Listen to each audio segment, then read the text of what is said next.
I would like to once again welcome you to the official launch of this project that seeks to partnership with the community members of Union Island in the capacity building for the conservation of the leatherback turtle in Bloody Bay, Union Island. The project seeks to do several things, but one of the main components of the project speaks to sustainable livelihood.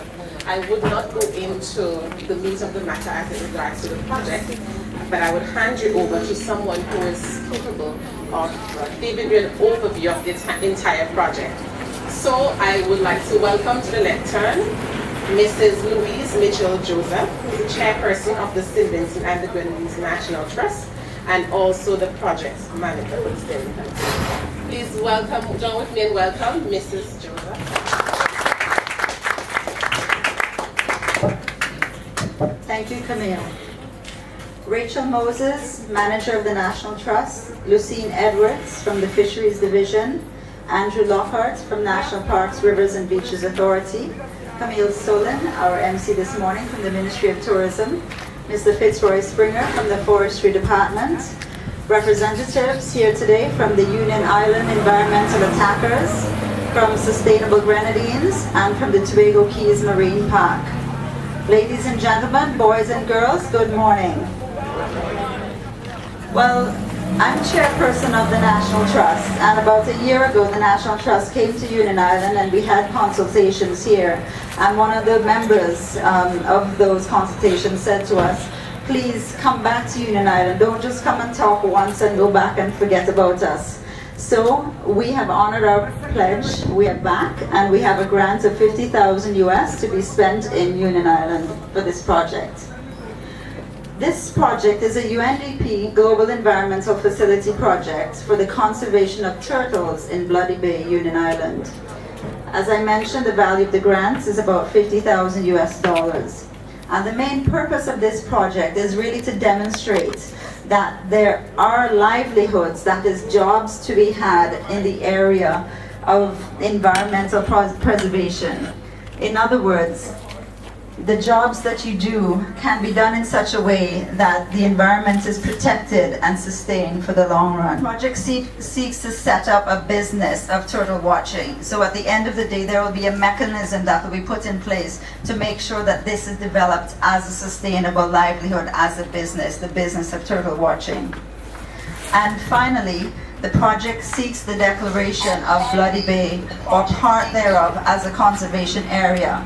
Because the idea is it doesn't make sense to have all of this training in turtle conservation and then you destroy the habitat of the turtles at the end of the day. So it is an integral part of the project to ensure that we have a conservation area declared at that area of Union Island. This project is the first of its kind for the National Trust, and one of the reasons why Union Island was actually selected to be the area where we do the project is because of the excellent work that has been done on the ground in Union Island by the Union Island environmental attackers in particular. And also because of the good work of the Sustainable Grenadines and the Tobago Keys Marine Park. Because of the work of these organizations, the level of awareness about conservation is higher in Union Island than it is anywhere else in St. Vincent and the Grenadines. So what this will enable, it will enable the success of this project. And because it's the first of its kind, we want it to be successful. Because if it is, we'll be able to go back to the people who financed it and get more grants to have such a project all over the country. The success of the project is also going to be ensured by the members of the project steering committee. The committee will be charged with actually executing the project.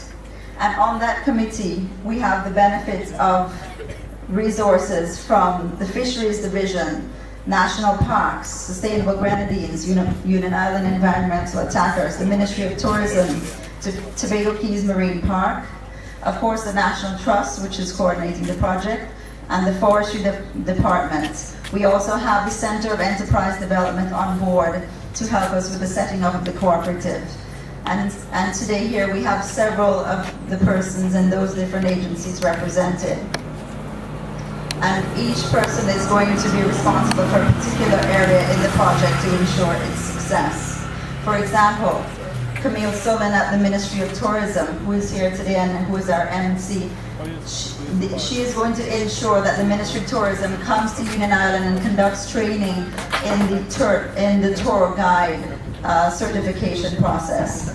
From the Ministry of Fisheries, Lucine Edwards will be also coming to Union Island and conducting training in turtle conservation.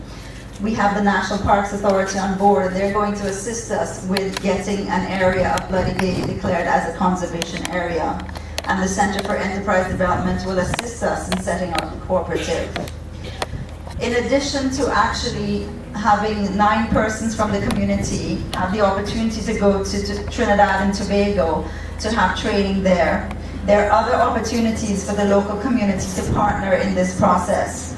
For example, the project has financing for the creation of a booklet on the history and the nature of Bloody Bay, and we're hoping that someone from the community will put forward a good proposal so that they can be selected to write that. Also, the production and the creation of a marketing brochure on turtles is also something there's funding for, and we're hoping that, again, someone from the Southern Grenadines will be able to do that. And in addition to the training in Tobago, Trinidad and Tobago, there's also going to be the training in Union Island. So we're hoping as many people from the community as possible will attend and participate and benefit from being trained and being certified in turtle conservation. Another component of this project is to do a preliminary assessment on the restoration of the Belmont Salt Pond. We're looking into declaring that salt pond as a protected area, where we're hoping with some basic restoration, the level of salt production will actually increase, so that salt mining would be allowed, but it would be regulated. So that is another part of the project, which makes this project quite a holistic one. So essentially, I'm calling on all of you school children here today and other members of the community to give the support to this project, to support the idea of turtle conservation, because it is you, the community, who will determine whether or not this project is successful. And also there are stakeholders in the community, such as the big hoteliers, Palm Island, PSV, Bougainvillea, all the different people in the tourism industry. You are benefiting from turtle conservation, because if you can say to your guests, you can go on a turtle watch in Bloody Bay and see some magnificent turtles, it adds to the tourism product. So we're hoping that they may join in co-funding the project and giving additional support to it. I also want to announce here today to the people of Union Island that the National Trust has another project which could transform the community of the Southern Grenadines, and that is we're seeking to get UNESCO World Heritage status for the Tobago Keys Marine Park. If we get that type of certification of UNESCO World Heritage, then people are going to be coming from all over the world to see it. And you, the people of the Southern Grenadines, are the custodians of this special area. So the process of being certified as a UNESCO World Heritage Site is a long process. And to succeed, you have to prove that you are worthy of certification. So from now on, going forward, please make a special effort to support environmental conservation and the protection of the reefs and the whole ecosystem of the area, so that we will be successful in having the Tobago Keys Marine Park declared as a UNESCO World Heritage Site. And I'm calling on you all generally to be custodians of your environment. It is what you have, it is your richest resource, so you have to guard it fiercely. Do not wait for someone from outside to come and tell you what a special environment you have and you should preserve it. When they come here, you should be the one telling them, listen, this is a special place and you need to make sure that you don't destroy it when you visit, okay? It should be the other way around. You are the custodians of your environment and you have to protect it to ensure the sustainability of the society in the long run. The National Trust's view on development is that if it's not sustainable, it should not be supported. That's all. Okay. We will now have some special remarks from Mr. Andrew Lockett from the National Parks, Rivers, Beaches Authority.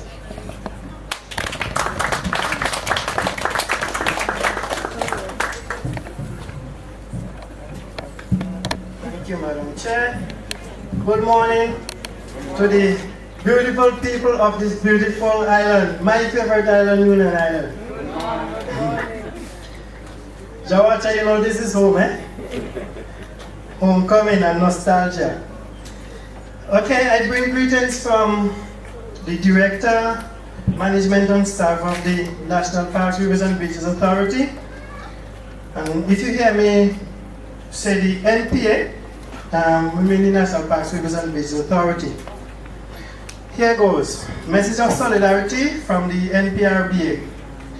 Today is with a great sense of expectation and satisfaction that we join you, the people of Union Island, my favorite island, the Vincent and Grenadines National Trust, and other stakeholder groups on my favorite island, to convey our full support and encouragement on the launching of this very important and timely project, the Jeff St. Vincent and Grenadines National Trust Union Island Environmental Attackers Leatherback Turtle Conservation Project at Bloody Bay, Union Island.